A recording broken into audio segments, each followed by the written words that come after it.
আসসালামু আলাইকুম বন্ধুরা, আশা করি আপনারা সবাই যে যেখানে আছেন ভালো আছেন। বিদেশের এই ব্যস্ত জীবনে আমাদের প্রতিদিনের সঙ্গী হলো এই দুই চাকার সাইকেল। কর্মস্থলে যাওয়া হোক কিংবা একটু ঘুরতে বের হওয়া, এই সাইকেলটাই আমাদের একমাত্র ভরসা। কিন্তু আজ সকালে বের হতে গিয়ে দেখি এক মহাবিপদ। আমার সাইকেলের চাকাটা একদম পাংচার হয়ে আছে। শুধু পাংচার নয়, চাকাটা একরকম বাস্ট হয়ে ফেটে গেছে।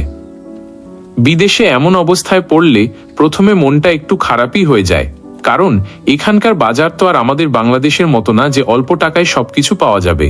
এখানে সাইকেলের একটা নতুন টায়ার আর টিউব কিনতে গেলে বেশ ভালো অঙ্কের টাকা গুনতে হয়। দামটা শুনলে মনে হয় আহারে, যদি দেশে থাকতাম তবে কত কমেই না এটা সারাতে পারতাম। কিন্তু পরিস্থিতির মুখে পড়ে আজ আমাকে নতুন টায়ার আর টিউব দুটোই একসাথে কিনতে হলো। দোকান থেকে তো জিনিসগুলো কিনে আনলাম, কিন্তু এখন এটা লাগাবে কে? যদি মেকানিকের দোকানে যাই তবে জিনিসের দামের চেয়েও হয়তো মজুরি বা লেবার কস্ট বেশি দিতে হবে। তখনই ভাবলাম, কেন আমি মিছেমিছি টাকা নষ্ট করব? নিজের একটু সাধারণ জ্ঞান খাটালেই তো এটা সম্ভব। আসলে সাইকেলের চাকা ঠিক করা বা টায়ার টিউব পরিবর্তন করা কিন্তু একদমই সহজ কাজ। আমরা যদি একটু সাহস করি তবে চাইলেই ঘরে বসে নিজের হাতে এই কাজগুলো করে ফেলতে পারি। আমি যখন নিজের হাতে চাকাটা খুলছিলাম তখন মনে হচ্ছিল, বিদেশের এই বাড়িতে আমাদের অনেক কিছুই তো নিজের হাতে করতে হয়।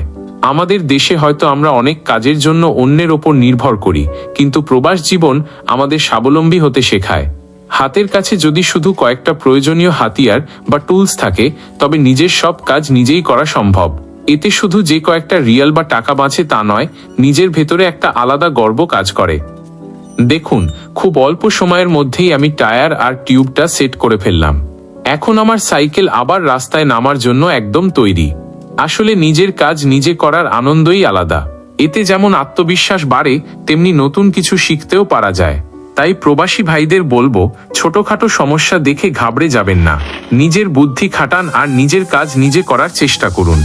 দেখবেন দিন শেষে এই ছোট ছোট সাফল্যগুলোই আপনাকে অনেক বড় শান্তি দিচ্ছে। আজ এ পর্যন্তই। সবাই সাবধানে থাকবেন এবং নিজের খেয়াল রাখবেন। মনে রাখবেন, নিজের হাতের কাজের মজাই কিন্তু আলাদা। Ayuh.